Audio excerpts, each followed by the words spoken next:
할렐루야, 감사합니다. 귀한 찬양 감사합니다. 정말 귀한 집회에 설교자가 되어서 개인적으로는 참 정말 영광스럽게 짝이 없는데 말씀을 잘 전할 수 있을지가 걱정입니다.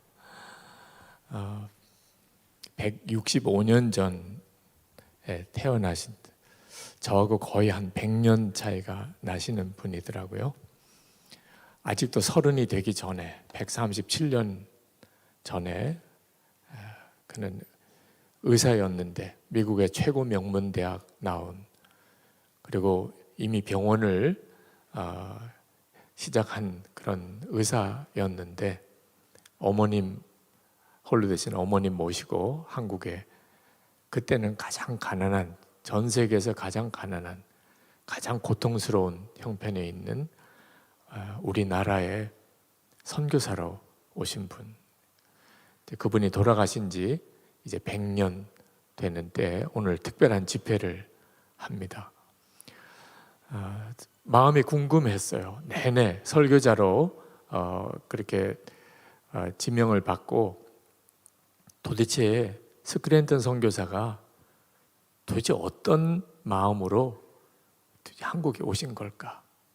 그분의 행적을 가만히 이렇게 살펴보면 한국에 와서도 특별히 한국의 어려운 사람들을 각별한 마음을 가지고 돌보았던 분이었습니다.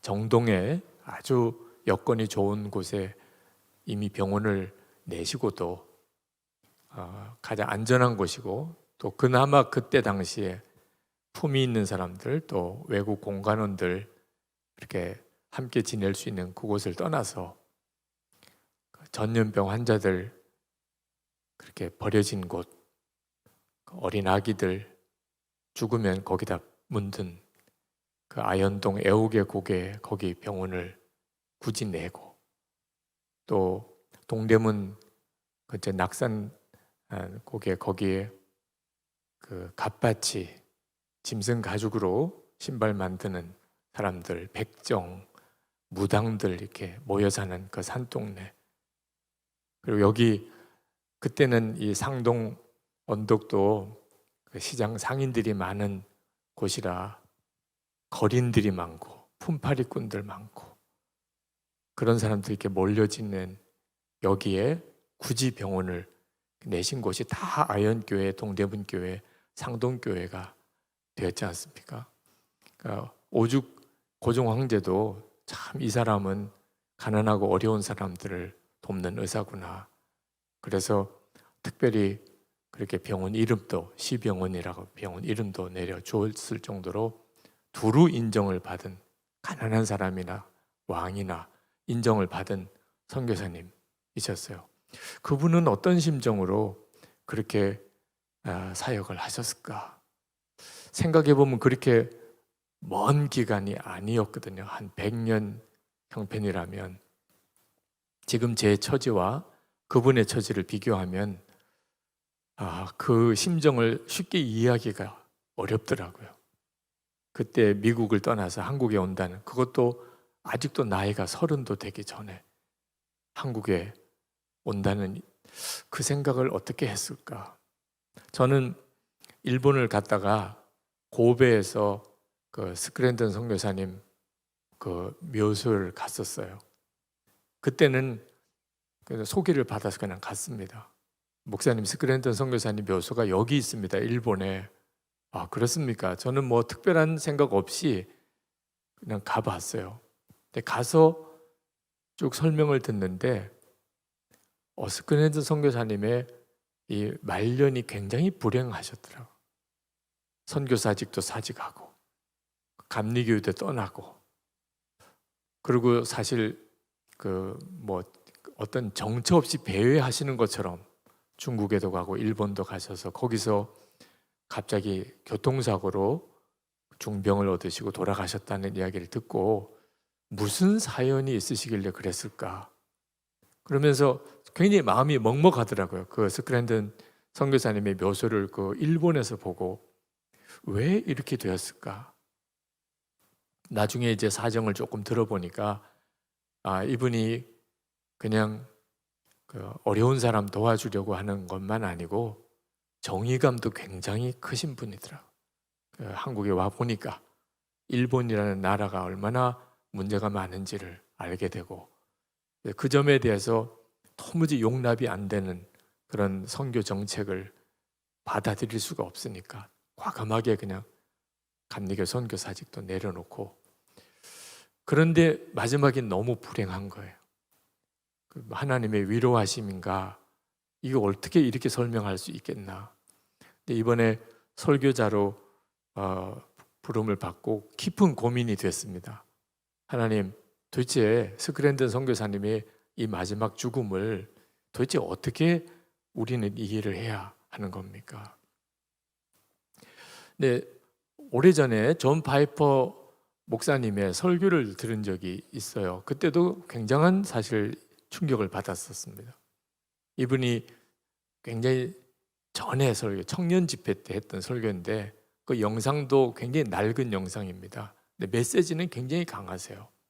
청년들에게 말씀을 전하는데 그 아프리카 카메룬에서 순직한 선교사님 이야기를 하시더라고요. 80세가 넘으신 여선교사님 두 분이, 그분이 한 분은 의사고 한 분은 간호사인데 이제 은퇴하시고도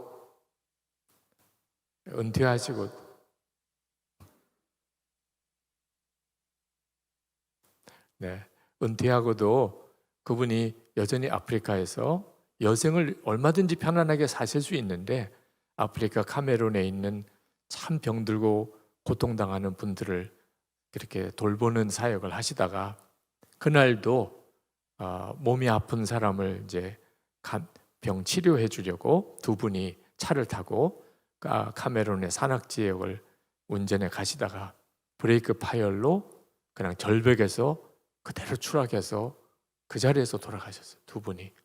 그 이야기를 그 집회 때 청년들에게 하면서, 여러분, 이것이 비극입니까? 비극이잖아요. 비극적인 소식이잖아요. 근데 그 존 파이퍼 목사님이 굉장히 강한 어조로 절대로 비극이 아닙니다. 여러분, 이건 절대로 비극이 아닙니다. 노년을 얼마든지 여유롭게 살 수 있지만 아프리카 그 가난하고 고통당하는 병든 이들 돌보고 그들에게 복음을 전하기 위해서 80이 넘으신 이 노 선교사님 두 분이 그 환자들을 찾아가다가 브레이크 파열로 추락해서 그 자리에서 바로 하나님 나라로 간 이 일을 어떻게 비극이라고 말할 수 있습니까? 그러면서 청년들에게, 여러분, 비극이 뭔지 제가 말씀드리겠습니다. 제가 비극이 뭔지 말씀드리겠습니다. 그러면서 신문에서 스크랩한 기사를 하나 보여줘요. 그 내용을 이야기를 해줍니다. 리더스 다이제스트에서 스크랩한 기사입니다. 그때 당시 미국에는 조기 은퇴가 붐이에요. 빨리 은퇴하고 노년을 즐기자. 그래서 이제 조기 은퇴한 그런 부부 이야기가 거기에 실려 있습니다. 그래서 따뜻한 플로리다 거기에 집을 하나 구하고, 그리고 요트를 사고, 그리고 소프트볼을 통해서 운동하고, 그리고 희귀한 조개 껍질을 사서 모으는 그런 은퇴한 어느 부부 이야기를 쭉 거기 쓰고 있어요. 그때 당시에 미국에는 그게 이제 유행이었습니다. 빨리 은퇴하고 여유로운 노년을 즐기자. 그 기사를 소개하면서 큰 소리로 해요. 이것이야말로 비극입니다. 세상의 매스컴들은 이걸 부추깁니다. 이걸 행복이라고 말합니다. 빨리 은퇴해서 노년을 즐겁게 사는 방법을 가르치고 또 그렇게 살도록 부추기고. 여러분 한번 생각해 보십시오. 좋은 집 가지고 좋은 차를 타고 좋은 음식을 먹고, 그리고 풍요로운 은퇴 생활을 즐기고, 그리고 건강한 몸, 튼튼한 몸을 가지고, 그리고 취미 생활을 하고 아주 희귀한 조개 껍질들을 모으고, 그러다가 하나님 앞에 가는 순간, 여러분, 이것이 복입니까? 그건 두려운 일입니다. 두려워. 하나님 앞에 가서 뭐라고 이야기할 겁니까? 하나님, 제 집을 보세요. 하나님, 제가 탄 차를 보세요. 하나님이 제 건강한 몸을 보세요. 하나님, 제가 가지고 있는 재산을 보세요. 하나님, 제가 모은 이 희귀한 조개 껍질 좀 보세요. 그럴 수 있는 사람이 누가 있겠습니까? 여러분, 속지 마세요. 세상이 말하는 행복 속지 마세요. 그게 비극입니다. 그렇게 살다가 하나님 앞에 가는 게 비극입니다. 제가 그 생각이 들더라고요. 스크랜턴 선교사님은 춤을 추고 계시겠구나. 그는 한국에서도 얼마든지 사람들로부터 존경과 칭찬을 받으실 수 있었어요. 그만한 일을 하셨습니다. 그 스크랜턴 선교사님, 그 어머니 메리 선교사님, 메리 스크랜턴 선교사님 이화학당도 설립하시고 뭐 도움을 받은 사람 한둘도 아니고요. 다 존경할 만한 분이죠. 근데 세상에서 받지 못하셨어요. 그런 평가나 그런 존경과 대접을 받지 못하고 그렇게 사랑했던 이 한국 땅에서도 죽지 못하고 일본 고베에서 쓸쓸히 가족도 없이 그렇게 돌아가셨어요. 하나님 앞에 갔을 때 그분은 얼마나 기뻤을까요? 하나님께서 스크랜턴 선교사님을 얼마나 귀하게 품으셨을까요? 여러분, 오늘 우리가 스크랜턴 선교사님의 서거 100주기를 맞아서 이런 특별한 집회를 이렇게 하게 된데도 성령의 역사하심이 있다고 생각합니다. 우리에게 하나님께서 분명하게 알게 하실 것이 있다고 싶어요. 우리도 모르는 사이에 우리도 굉장히 세상적인 그런 안목과 가치관을 가지고 있습니다. 도대체 무엇이 좋은 것이고 무엇이 복되고 무엇이 잘 사는 것인지, 무엇이 비극이고 무엇이 진짜 두려운 것인지에 대한 생각이 혼란스러워요. 도대체 스크랜턴 선교사님은 그는 어떻게 그렇게 할 수 있었을까요?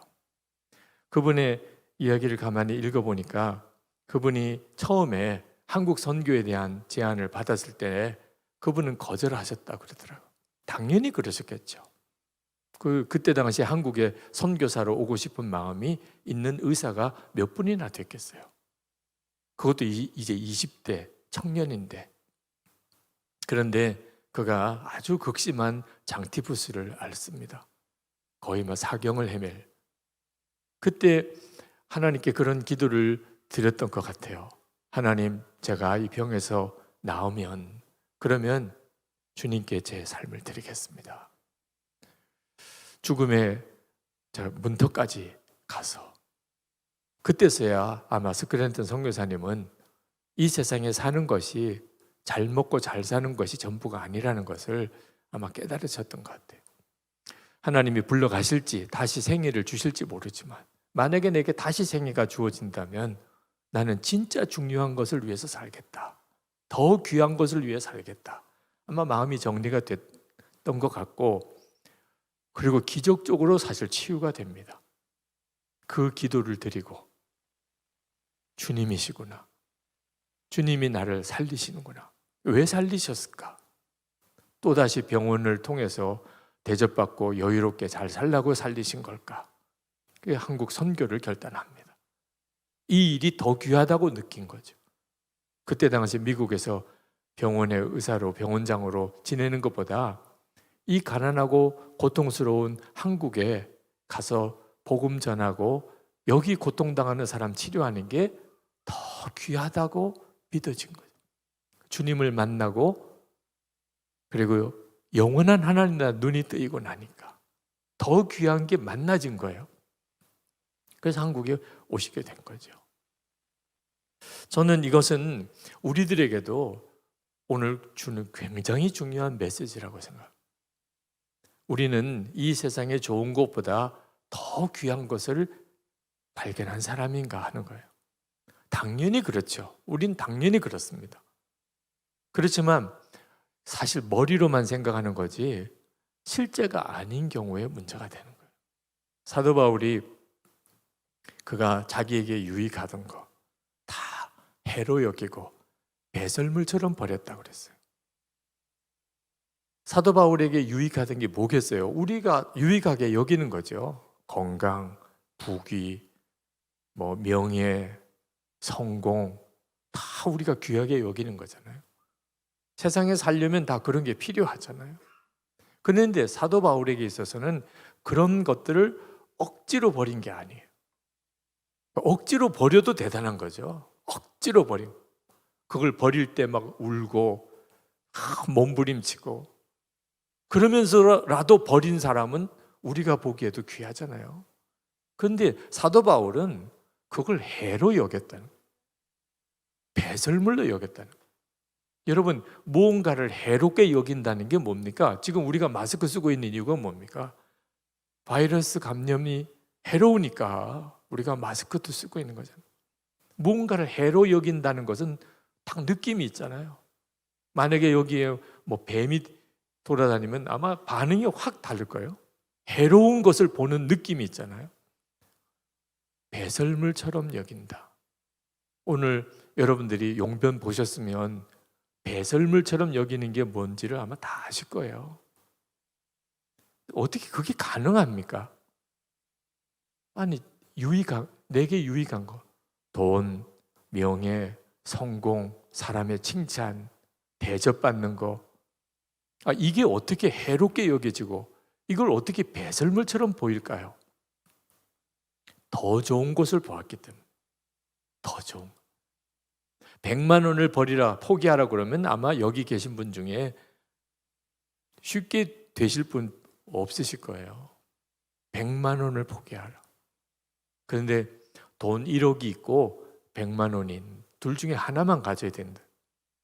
그러면 100만 원은 진짜 해롭게 여겨지고 이거 붙잡다가 돈 1억을 잃어버려요? 그런 바보는 아마 없으시겠죠.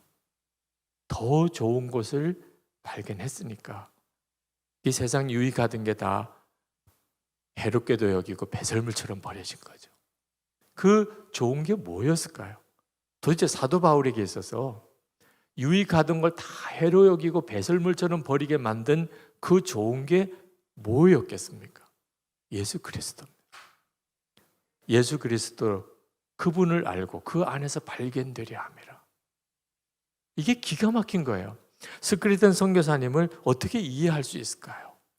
우리 한국에 오셨던 그때 당시의 선교사님들을 우리가 어떻게 이해할 수 있을까요? 더 좋은 것을 발견하지 못한 사람이라면 말도 안 되는 일입니다.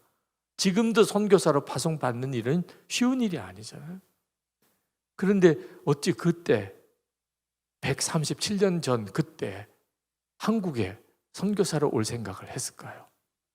예수 그리스도 그분을 발견했기에 올 수 있었던 거예요.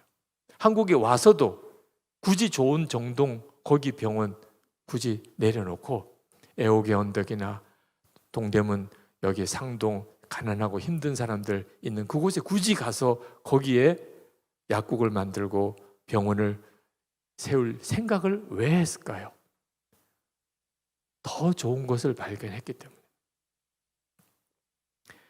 저는 오늘 하나님께서 우리에게 스크랜턴 선교사님을 통해서 한국 교회, 특히 우리 감리교회에 너무나도 중요한 말씀을 하고 싶으시다는 것을 강하게 느꼈어요.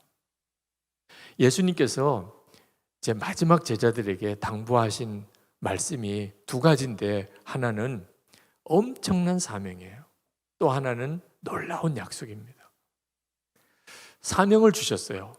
모든 민족에게 가서 그들을 제자 삼고 성부와 성자와 성령의 이름으로 세례를 베풀고 그리고 주님께서 하신 모든 말씀을 가르쳐 지키게 하라. 우리가 너무나 잘 아는 지상명령. 사실 그 명령 때문에 지금 오늘 이렇게 선교 집회도 하는 거죠.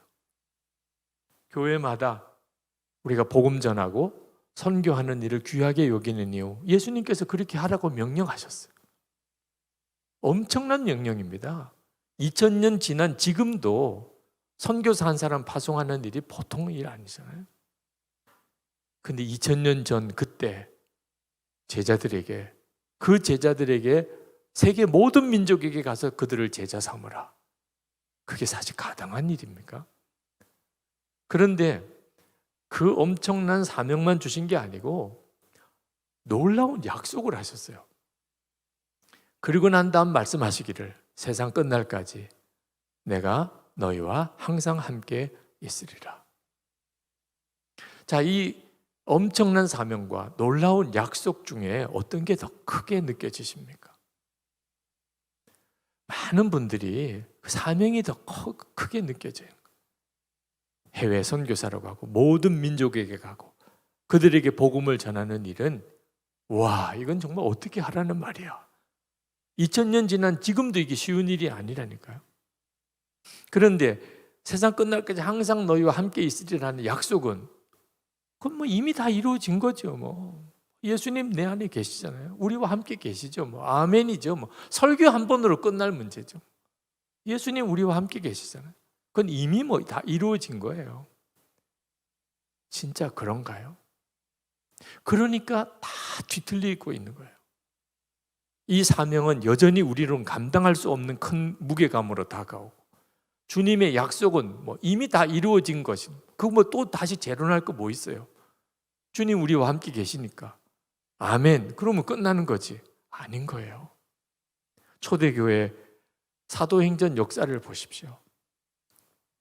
그들이 복음을 실제로 나가서 전했던 기록들이 쭉 사도행전에 나와 있잖아요. 이름이 사도행전이지 사실 읽어보면 사도행전 아닙니다. 전적으로 성령행전이죠. 그들을 사도로 세우시고 그들을 통해 말씀하시고 지시하시고 가게 하시고 역사하게 구절구절마다 주님이 함께 하신 거예요. 예수님은 그냥 말로만 같이 계신 분이 아닙니다. 계시겠지, 뭐 우리와 같이 계시겠지. 두세 사람이 예수님의 이름으로 모인 곳에 나도 그들 중에 있겠다. 우리 가운데 계시겠지. 뭐 이 정도 아니에요. 실제로 계셨어요.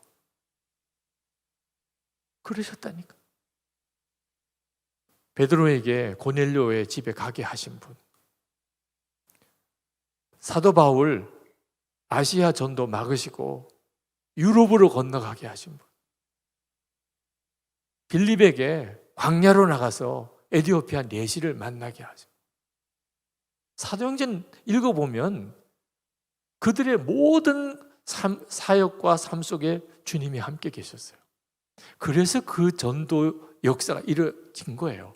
이 놀라운 약속, 함께 계신 주님의 놀라운 약속, 그분은 승천하여 하늘에 계신 분이 아니셨어요. 초대교회 사도들과 함께 계셨어요. 그래서 그 사도행전이 있었던 거예요.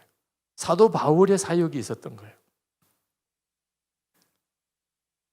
그런데 지금 현재 우리들에게 있어서의 문제는 주님이 사도행전에서 우리가 읽는 것처럼 우리의 삶과 목회와 사역에 주님이 그처럼 구체적으로 함께 하시고 지시하시고 결정하시고 인도하시느냐 말이에요.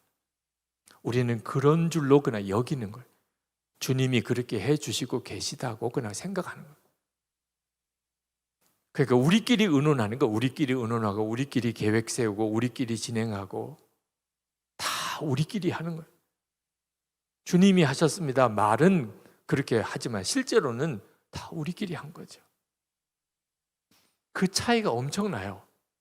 정말 주님이 함께 계신다는 이 약속을 더 중요하게 여긴 경우 예를 드는 게 훨씬 낫겠네요. 조지 밀러 목사님 같은 경우예요.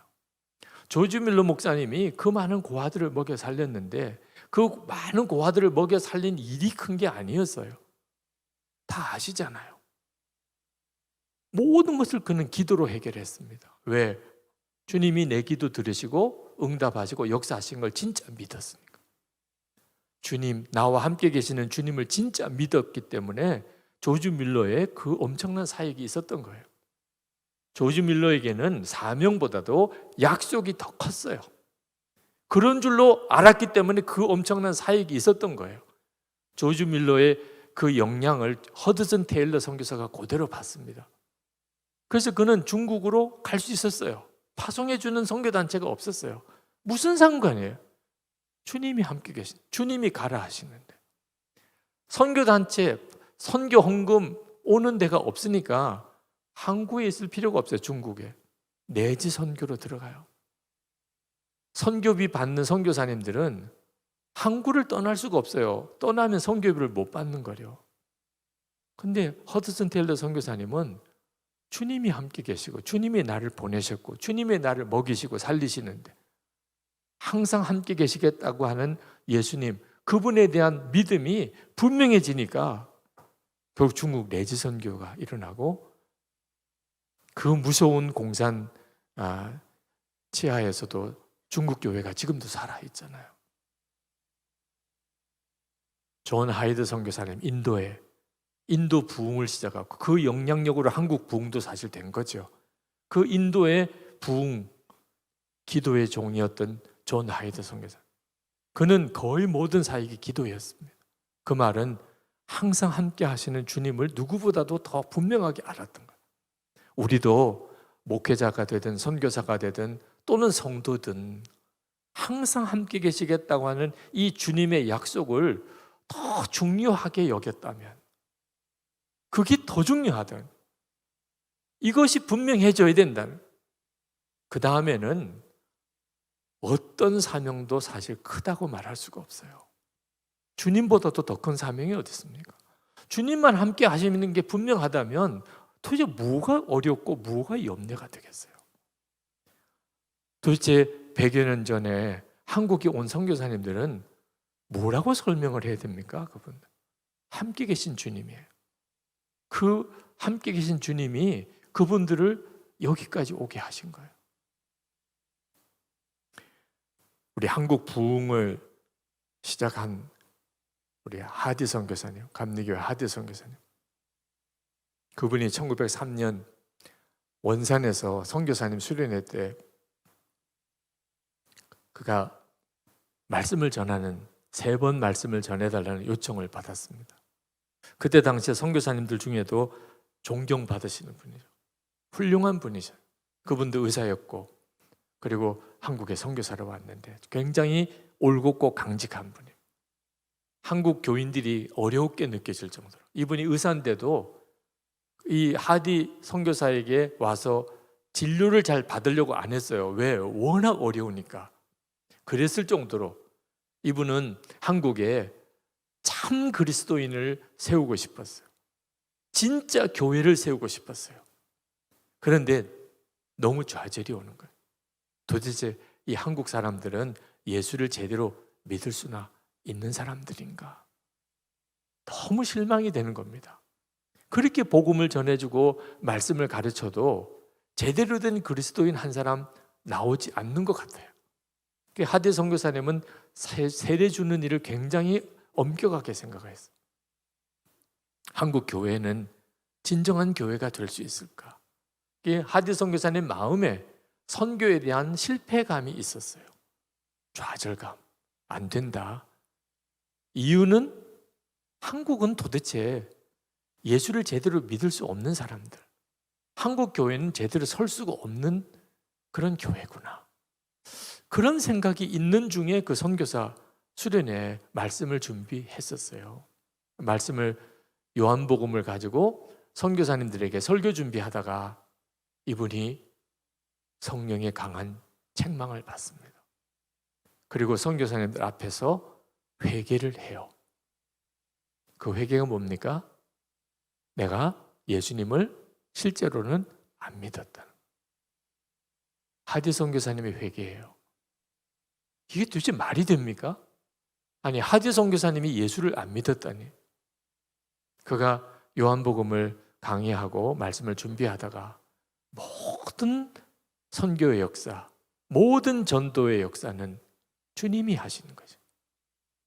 그런데 나는 그동안 어떻게 했나? 내 배운 지식, 내 열심, 내 열정, 내 계획 가지고 내가 그래도 미국에서 제대로 교육받고 의사가 되고 그리고 또 나름대로 이렇게 해야 된다 저렇게 해야 된다 자기 주관에 뚜렷하고 그래서 한국에 제대로 된 교회를 한번 세워보고 복음을 전하려고 애를 쓴 거.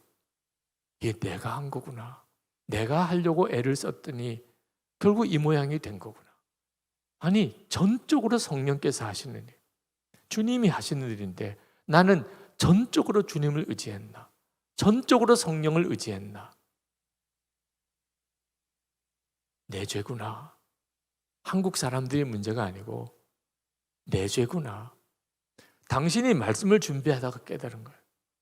그런데 성령께서 너 이것을 동료 선교사들 앞에 고백하라. 이걸 고백하라. 한국 선교 실패는 제 잘못입니다. 제가 예수를 제대로 안 믿었습니다.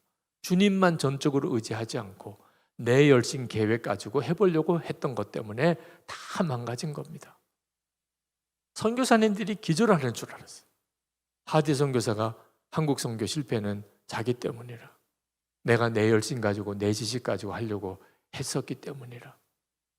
선교사님들이 다 그게 내 죄지. 선교사들이 정말 회개의 역사가 일어나. 그 다음 주일에 한국 교인들에게 가서 설교할 때 동일한 고백을 합니다. 한국 교인들이 기절하는 줄 알았어요. 저 훌륭한 선교사님이 자기 죄 때문에 한국 교회가 안 된다니 그럼 우리는 뭐냐면 한국 교인들이 다 통해 잡아가요. 그래서 회개 부흥이 일어난 거예요. 하대 선교사님을 인하여 일어난 부흥이 회개 부흥인데 이 회개 부흥은 도적질했다, 간음했다, 뭐 그런 회개가 아니에요. 주님을 진짜 믿지 못했다. 그게 한국 교회의 부흥의 불씨입니다. 그게 결국은 1907년 평양 장대현 교회 거기서 강력한 성령의 임하심으로 나타나고 사실 한국 교회가 산 거죠. 주님은 오늘 우리에게 도대체 뭘 말씀하고 싶어 하신 거죠? 스크레든 선교사님 서거 100주기를 맞은 지금 현재 한국 교회, 우리 감리교회에 주님은 뭘 말씀하고 싶으신 거예요?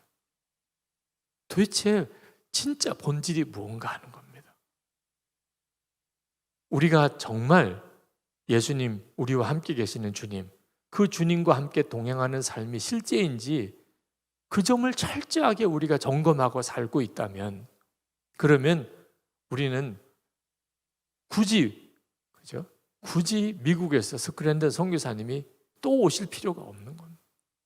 이렇게 많은 목회자와 교인들이 있잖아요. 우리가 그대로 하면 되잖아요. 항상 함께 계시겠다고 하는 예수님, 그분과 동행하는 사람 되면 그러면 주님이 우리를 통해서 세상을 바꾸실 거예요. 스크랜든 선교사가 한국에 왔을 때 다들 충격을 받았습니다. 저렇게 하는 게 기독교인가? 저렇게 하는 게 그리스도인인가? 저렇게 하는 게 주의 종인가? 감동이 되니까 전도끼 같은 청년도 그 확 뒤집어져 가지고 스스로 목사가 됐잖아요. 사실 그 서양인들에 대한 거부감 때문에 스크랜든 선교사님 집에 벽돌을 기와장을 던져가지고 그냥 창문 다 깨트리고 그렇게 행패를 부리는, 왜 도깨비라고 생각했으니까. 근데 그 와장창 다 깨진 그 상황에서 스크랜든 선교사가 나와서 대하는데 어떻게 그렇게 온유하죠? 주 예수를 믿으세요. 무슨 뭐 배상해달라도 안 하고 야단치고 욕하지도 않고 아주 단단히 싸울 각오를 하고 있는데 나온 사람 보니까 어쩌면 그렇게 이렇게 인자하고 온유하죠. 이게 뭐야? 확 꺾어진 거죠. 그게 뭐지요? 스크랜튼 선교사님을 통하여 함께 계신 주님을 만난 거죠. 그 방법밖에 없었어요. 그 시절에는. 우리가 주 예수님과 정말 하나가 된다면 그러면 세상이 뒤집어지는 거예요. 왜 우리는 스크랜튼 선교사처럼 그렇게 못했을까? 지난 100년의 세월을 지나오면서 교회가, 한국 교회가 많이 성장했는데 지금 현재 세상은 왜 한국 교회에 대하여 이렇게 못마땅해 할까? 이유는 하나예요. 항상 함께 계시겠다고 하시는 예수님, 그분과의 관계가 문제가 있는 거예요. 기독교의 특징은 예수님께서 우리 안에 계신 거예요. 고린도후서 13장 5절 말씀에 너희는 믿음 안에 있는가? 너희 자신을 시험하고 너희 자신을 확증하라. 예수 그리스도께서 너희 안에 계신 줄을 너희가 스스로 알지 못하느냐? 그렇지 않으면 너희는 버림받은 자니라. 예수 그리스도께서 너희 안에 계신 것을 스스로 알지 못하냐? 그렇지 않으면 버림받은 자라. 여러분, 불교 신자가 부처가 마음에 있다고 말합니까? 무슬림들이 마호멧이 마음에 있다고 말합니까?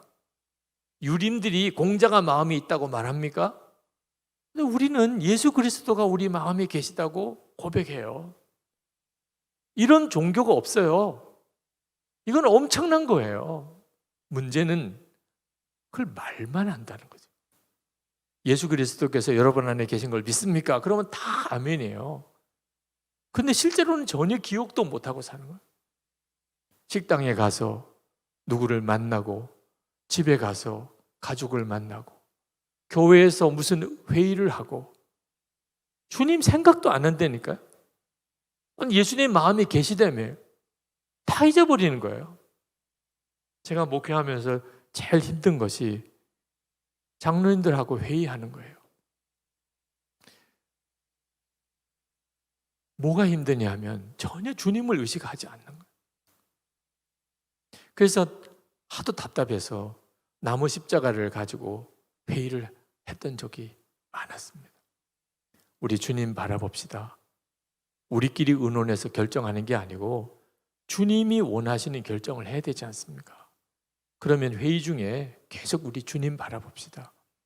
근데 설교만 하면은 다 아멘인데 회의만 들어가면 다 잊어버리시는 거예요. 그래서 회의 시작하면서 오른쪽에 있는 장로님에게 십자가를 드리고, 장로님, 주님 우리와 함께 계시고 우리가 주님 바라보고 회의하게 해주세요. 기도해 주세요. 그리고 기도 끝나면 옆에 장로님께 드리세요. 회의 진행하면서 십자가는 계속 돌아요. 효과가 좋아요. 선한목자교회 지난 20년, 선한목자교회 지난 20년은 사실은 그렇게 하기를 힘썼던 결과예요. 주님 바라봅시다. 주님 기뻐하는 일 합시다. 우리 주님 앞에 있습니다. 이거 잊어버리지 맙시다. 그런데 참 이상하죠. 십자가 쥐고 있을 때하고 놓고 있을 때가 달라요. 그래서 그 다음에는 이런 종을 테이블에 올려놓았어요. 회의 분위기가 예수님과 함께 있는 분위기가 아니다. 그런 느낌이 누구라도 들면 종을 치는 거예요. 그러면 모든 발언 중단하고 1분 동안 기도한 주님, 우리가 주님 앞에 지금 할 수 없는 행동과 말을 했습니까? 그리고 다시 또 회의를 했어요. 하여튼 끊임없이 주님, 우리와 함께 계신 주님을 진짜 믿자. 주님 앞에서 할 수 없는 말 하지 말자. 주님이 기뻐하는 그 결정을 하자. 그렇게 힘들더라고요. 세상 끝날까지 너와 함께 하리라. 그러면 그 약속을 끝까지 지켜야 하는 거죠. 사도 바울이 예수님을 인격적으로 알고 나니까, 그러니까 자기에게 유익한 거 다 해롭게 여겨져요. 그것 때문에 주님을 바라보지 못할까 봐. 배설물처럼 버렸어요. 그것 때문에 주님 놓칠까 봐. 주님 바라보니까 세상 유익한 거 다 배설물이에요.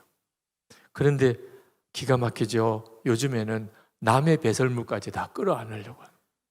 자기 배설물 끌어안는 것도 정신병자인데 남의 배설물까지 뺏어가려는. 세상에 이게 얼마나 기가 막힙니까? 주님을 실제로는 모르니까, 만나지 못하니까 그렇게 사는 거예요. 그러니 그런 그리스도인과 교회를 보고 세상이 기가 막힌 거죠. 많은 분들이 그래요. 주님 한 분이면 충분하다. 자신이 없다는 거예요. 목사님들이 그러세요. 예수님 한 분이면 충분하다. 자신이 없대요. 어떤 분이 그러더 먹고 살만하니까 예수님만 바라보자고 하는 거지. 얼마나 힘들면 그런 말을 했겠나 싶어요. 아유, 선한목자교회 그 먹고 살만한 교회니까 예수님 바라보자, 예수님 바라보자 하는 거지. 우리처럼 힘들어 봐.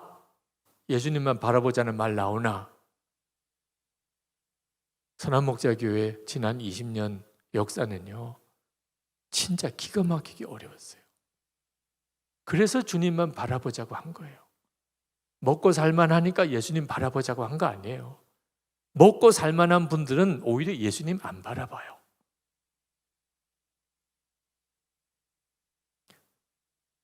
성경 말씀에 믿어지지 않는 말씀하세요. 요한복음 7장 38절, 나를 믿는 자는 성경의 이름과 같이 그 배에서 생수의 강이 흘러나오리라. 여러분 속에서 생수의 강이 흘러나오세요? 그 점이 좌절이에요. 왜? 나를 믿는 자는이라고만 했거든요. 우리가 예수 믿잖아요. 아니 예수 믿는데 내 속에서 생수의 강이 흘러나오는 것 같지는 않아. 이게 뭐죠? 그래서 성경 말씀이 딱 붙잡아지지 않아요. 느낌이 안 오는 거예요. 더 놀라운 말씀 하셨어요. 요한복음 14장 12절에 내가 진실로 진실로 너에게 이르노니 나를 믿는 자는 내가 하는 일을 그도 할 것이요 또한 그보다 큰 일도 하리니 이는 내가 아버지께로 감이라. 예수님이 하는 일을 나도 한다. 이게 믿어져요? 아니 그럴 거라고 생각이 들어요? 정말 그럴 수 있을까요? 아니 예수님이 하시는 일을 나도 한다고? 주님이 하신 말씀 아니면요, 이거 완전히 이단 취급 받을 일. 주님이 하신 말씀이에요. 근데 조건이 뭐죠? 나를 믿는 자는. 우리가 다 예수님을 믿잖아요. 그런데 예수님이 하는 일을 나도 한다. 그건 안 믿어지는 건 뭐죠? 예수님을 믿는 것에 문제가 있는 거예요. 예수님의 십자가의 은혜로 내 죄 사함 받고 이제는 내가 하나님의 자녀가 되고 영생을 얻었고 이제는 죽으면 천국에 간다. 예수 믿는 거죠. 그 정도 믿음이면 세례 받죠. 그런데 그런 믿음 가지고는 주님 하는 일 나도 한다. 내 속에 생수의 강이 흘러넘친다. 그건 믿어지지가 않아요. 그러면 도대체 예수 믿는 게 어떤 믿음이 또 있는 거예요? 요한복음 15장 5절에 나는 포도나무고 너희는 가지라. 저가 내 안에 내가 그 안에 거하면 그러면 사람이 열매를 많이 맺나니.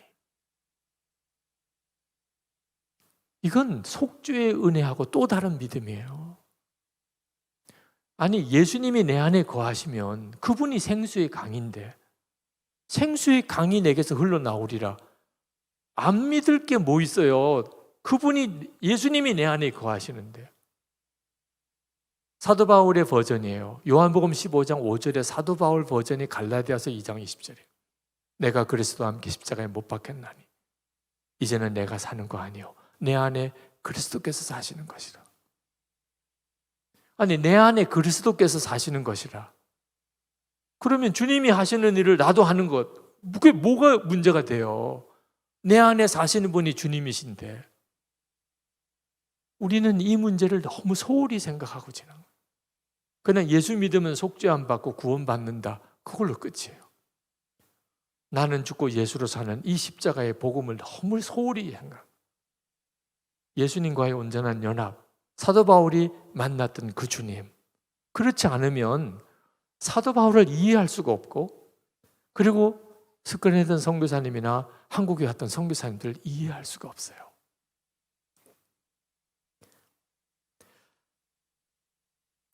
오늘날 우리는 심각한 도전을 받고 있습니다. 교회는 과연 존립도 할 수 있을까? 코로나19가 한국교회에 준 이 영향은 아마 두고두고 우리가 아마 굉장한 어려움을 겪게 될 거예요. 그런데 그냥 끝내면 그렇게 되는 겁니다. 아마 교인들 중에 상당히 교회를 떠나게 될 거예요. 그냥 이제 온라인으로만 예배 드리는 사람 많아지고 다시 교회 예배당으로 모이는 일은 쉽지 않고, 모여도 아직까지 이렇게 감염 위험이 깨끗하지 않으니, 그러니 뭐 다닥다닥 붙어서 집회를 할 수 있을까? 여러 가지 고민이 많습니다. 그래서 이렇게 코로나19가 끝나면 안 돼요. 진짜 이렇게 끝나면 안 돼요. 우리 한국교회의 민낯이 드러난 것이 예수님이 우리와 함께 계시다는 것에 대한 믿음이 형편없음을 드러낸 거예요.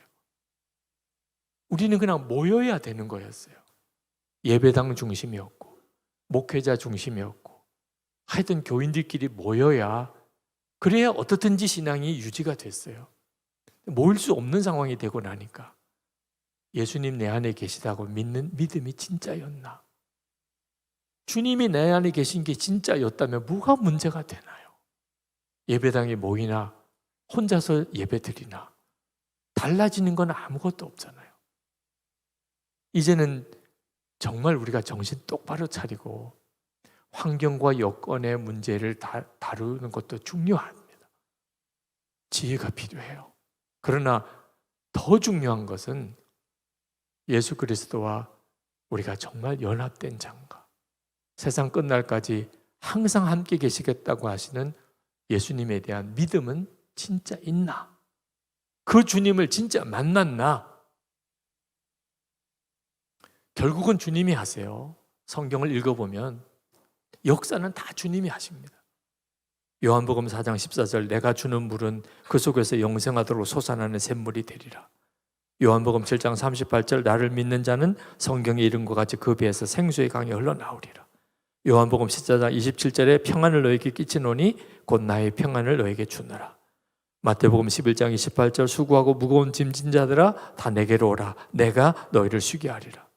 요한복음 15장 5절, 그가 내 안에 내가 그 안에 거하면 사람이 열매를 많이 맺나니. 사도행전 1장 8절, 오직 성령이 너에게 임하시면 너희가 권능을 받고 내 증인이 되리라. 다 주님이 하시겠다는 거예요. 다 주님이 하시겠다는 거예요. 우리 한국교회 문제, 우리가 걱정할 문제 아니라는 거예요. 주님이 친히 하시겠다는 거예요. 문제는 우리가 주님이 우리와 함께 계시는 것을 진짜 믿냐 하는 거예요. 정말 주님으로 사느냐 하는 거예요. 그것만 되면, 그러면 한국교회는 다시 부흥돼요. 영적 대각성, 진짜 한국교회 필요해요. 한국교회 진짜 필요한 거, 영적 대각성입니다. 모두가 주님을 바라보는 눈이 뜨이는 거예요. 워낙 우리가 지금 어려운 코너에 몰려 있으니까 길을 잃어버렸어요. 그러니까 우리가 이제야 주님을 딱 붙들 수 있게 됐어요. 왜 그전에는 안 됐지요?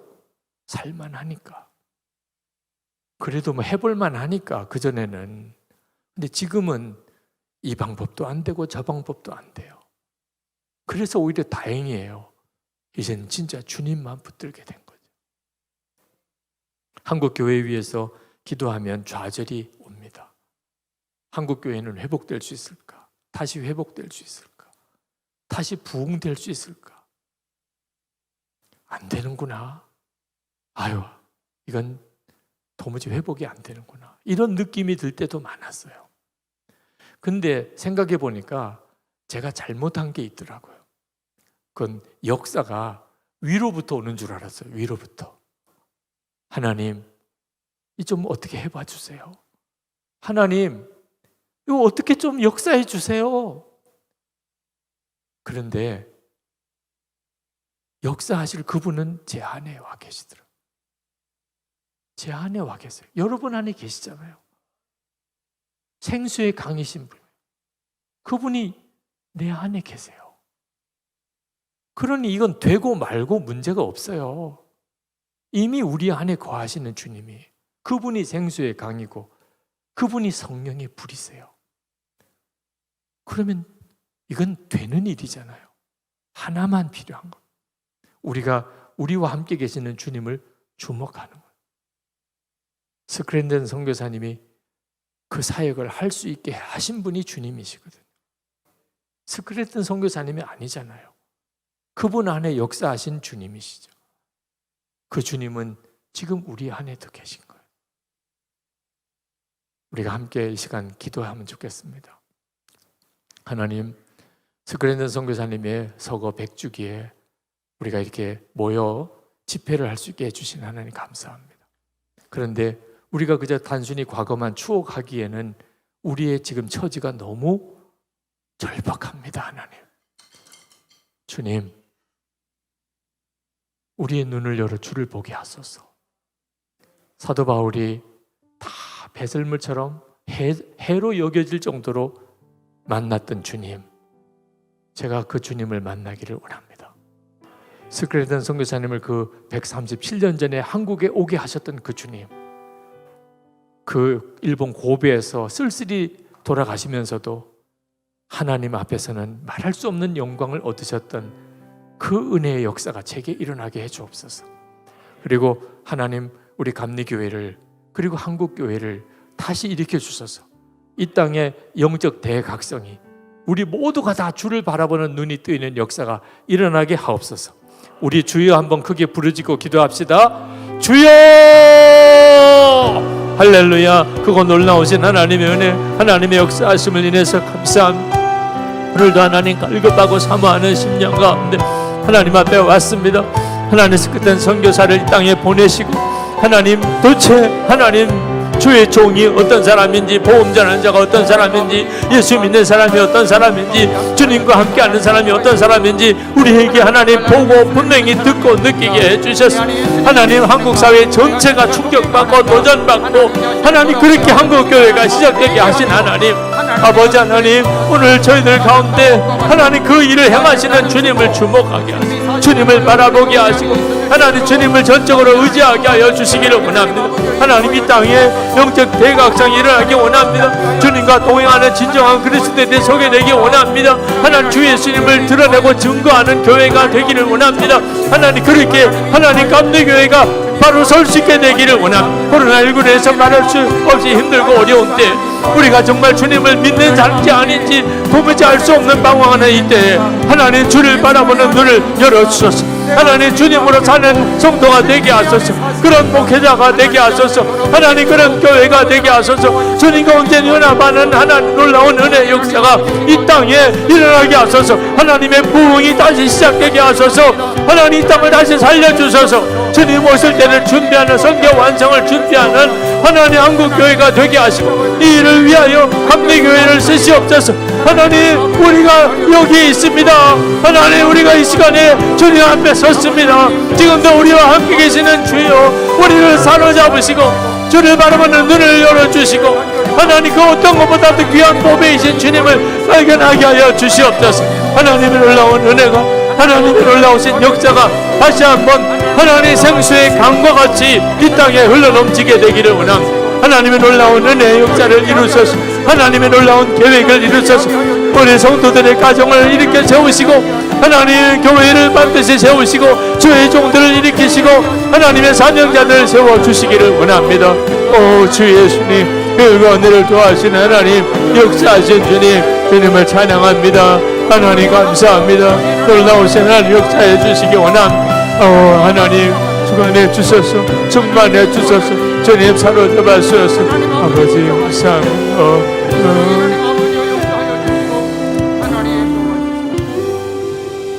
아버지 하나님, 하나님의 놀라웠고 더 크신 은혜로 하나님 아직도 저희들을 포기하지 않으시고 버리지 않으셨던 증거를 누리게 하시니 주님 감사합니다. 주님, 저희와 함께 계심을 믿습니다. 우리에게 주를 바라보는 눈을 열어주소서. 스크랜턴 선교사님이 그 137년 전에 이 땅에 오게 하실 때 역사하셨던 주님, 지금 저희들의 처지와 형편이 그때보다 더 어렵습니다. 하나님, 저희들 가운데 주의 은혜의 눈을 열어주소서. 예수님 한 번이면 충분한 그 믿음, 사도 바울이 모든 유익한 거 다 해로 여기고 배설물처럼 버렸을 정도로 그렇게 만났던 주님, 예수님 한 번이면 충분했던 그 확신을 저희들에게도 주옵소서. 저희들을 향하여 교회가 바꿔지기 원합니다. 우리의 가정이 뒤집어지기 원합니다. 이 땅의 영적 대각성이 일어나기 원합니다. 그 일에 한국 감리교회를 써주소서. 한국 교회가 새로워지게 하소서. 주의 오심을 준비하는 선교 완성을 위하여 이 나라 이 민족이 그렇게 귀하게 쓰임 받게 하옵소서. 주 예수 그리스도 이름으로 간절히 기도합나이다. 아멘.